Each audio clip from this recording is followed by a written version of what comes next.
There we go. Okay. I know many of you can just see me and not necessarily the Google Slides, but that's okay because I pushed out the Google Slides, and so I'm on the 2018 ELA update and changes. And then I'll just say advanced slides, so those of you that are following along, you can follow along that way. That way we can just keep moving, okay? We'll make improvements with the process as we move forward. So I want to quickly go through noticing that for the reading claim, there's no changes and it's multiple choice. But there is listening. Claim number 3, there will be listening. When do students get the listening? Will it be first when they open up their computer adaptive? It's hard to say. We don't know. Advance, please. This is where we start to see a few changes. There's no longer a performance task for grades 5 through 8 like we've had in the past couple of years, and there's no short constructed response. However, what's new is the text-dependent analysis, which is 1 per student. The above, for writing, the 12 to 13 items, is selected response.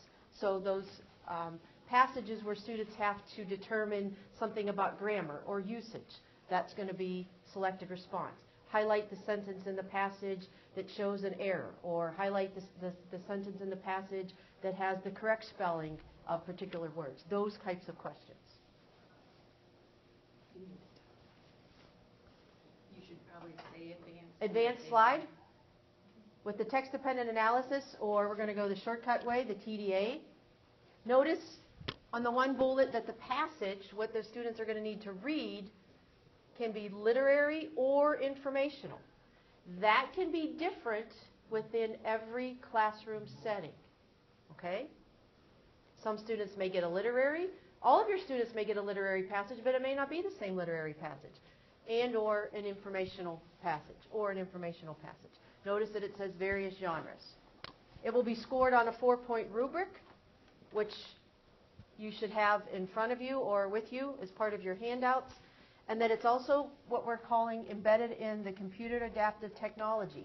So the students will receive this in some order as they take their M-step. It may not be first, it may not be second, it may come last, or it may not. And then they're calling it a target 4. Students actually have to compose what we're calling a text-dependent analysis essay. Advance the slide.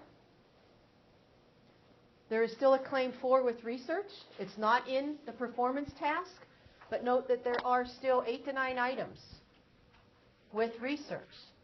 So most likely our students will read and or listen to or look at graphic about some type of research, and then they'll have to answer those selected response questions. Advance, please. And then here's a site that you have if you're interested in more information about the updates. Okay? Now we'll move on to the the text-dependent analysis. So if you'll escape, please.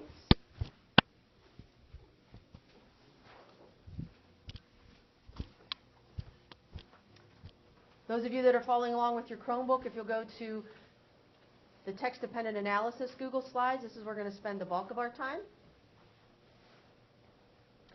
Can you prompt them to use the text bubble for questions? At the bottom right, for those of you that are virtual, there is a box for responding, or a chat box, if you will. Please use that to type questions. We have a couple people here at the Verb Lab that are reading that, and they can be viewed by others that are actually connected. So give that a try as well.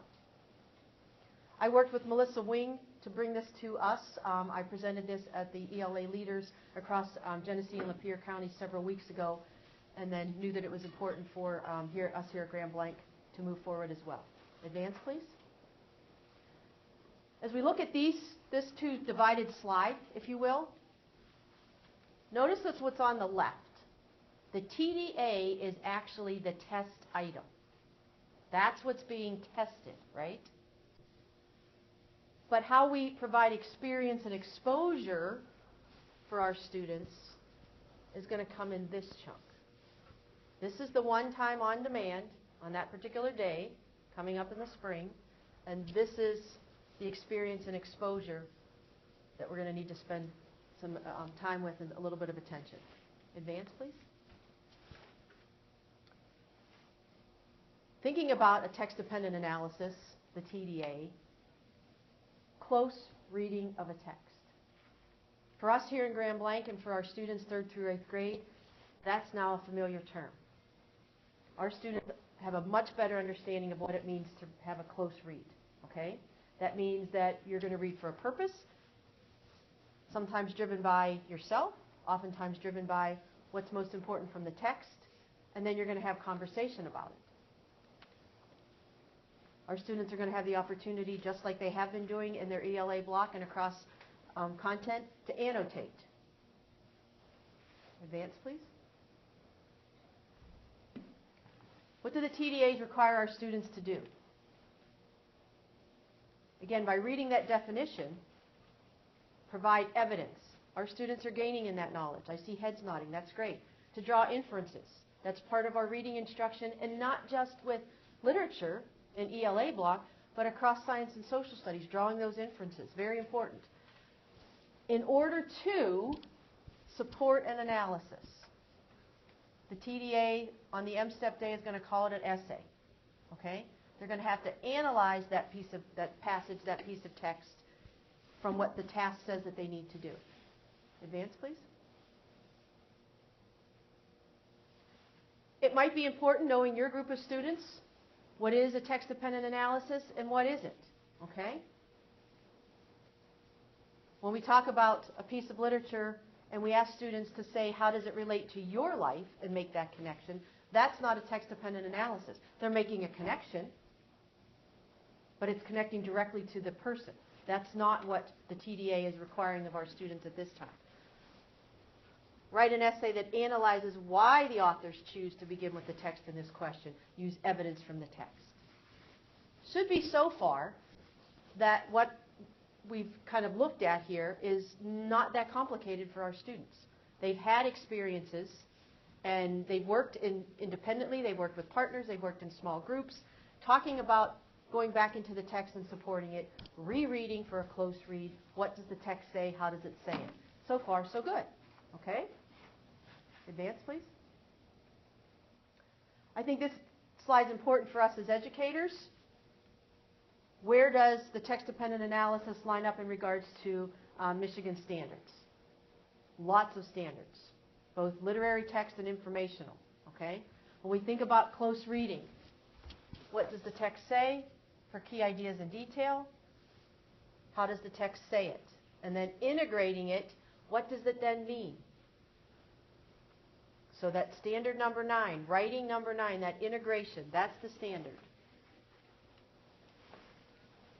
that brings it to that higher level. Okay? Not that these two pieces, when we're thinking about it, aren't higher level thinking. It certainly is. But this ties it together. This brings that analysis and that integration of the knowledge and ideas from the passage. Advance, please. Again, another standard when we talk about the DOK, the depth of knowledge, the consortium that's in charge of putting together the M-STEP, this is where they pay great attention to. The text-dependent analysis falls right here at DOK 3.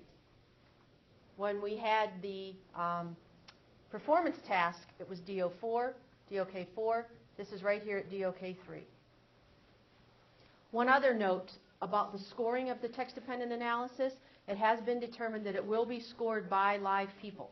There is a third party that MDE has hired to actually do the scoring. So it will be, everything else will be computer adaptive, but the text-dependent analysis will be scored by live people. Advance, please.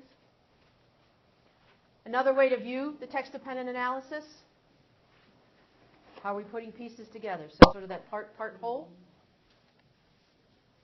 And that might be language that can be helpful for your students, the part whole. How often do you talk about parts and then putting it together, right? It happens throughout their day. And when we think about it, reading and writing are reciprocal of one another. So in order to be proficient with this type of work, I've got to be able to be the reader and the writer and put it together. Advance, please. Sure. Question coming from here at Perry Center. I may repeat the question so we can hear it. I'm going to walk over this way. Go for it. The group that, Hey, why not? good morning. The group that is scoring, the group that's being hired to score, are they former educators? Who is this group comprised of? They're Do you know? Melissa Wing said that they are encouraging educators and former educators, retirees, to get involved in this work, but it can be anybody that's looking for part-time work. Okay. But there is a level of training. Do we know what that is precisely? Not so much. But I don't know. At first it was deemed that it was going to be artificially scored, but now it will be with live people. I'll keep you updated if I learn more on that topic.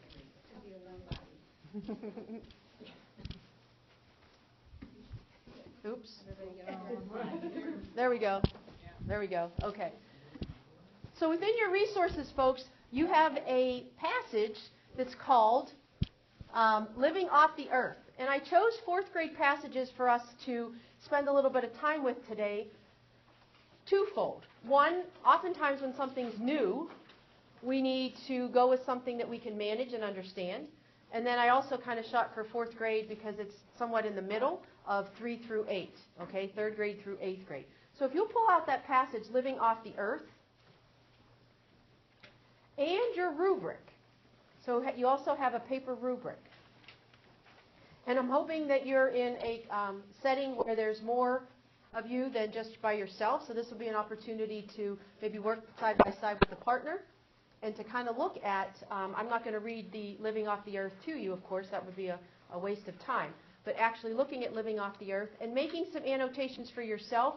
And then in about, about 5 or 6 minutes, we'll kind of come together. Where would we score this particular Living Off the Earth at fourth grade? So you need to spend a couple minutes sort of looking at the rubric. And oh, by the way, really important, as far as what we're looking at across Grand Blanc, we're looking for that 3 on the rubric, okay? That is proficient. That is what the state says, yep, you've met the mark. So that's what we're striving for, okay? So that would be my first place, is to go into that column 3. And can somebody tell me the title on that? What's the title at the top? Demonstrates adequate analysis of text and appropriate writing. Okay, so adequate, we're looking for the 3, okay? So let's take a couple minutes and sort of work with the partner or whatever, and then I'll come back around and we'll kind of discuss here what our commonalities are, and then you can discuss in your particular settings what you see.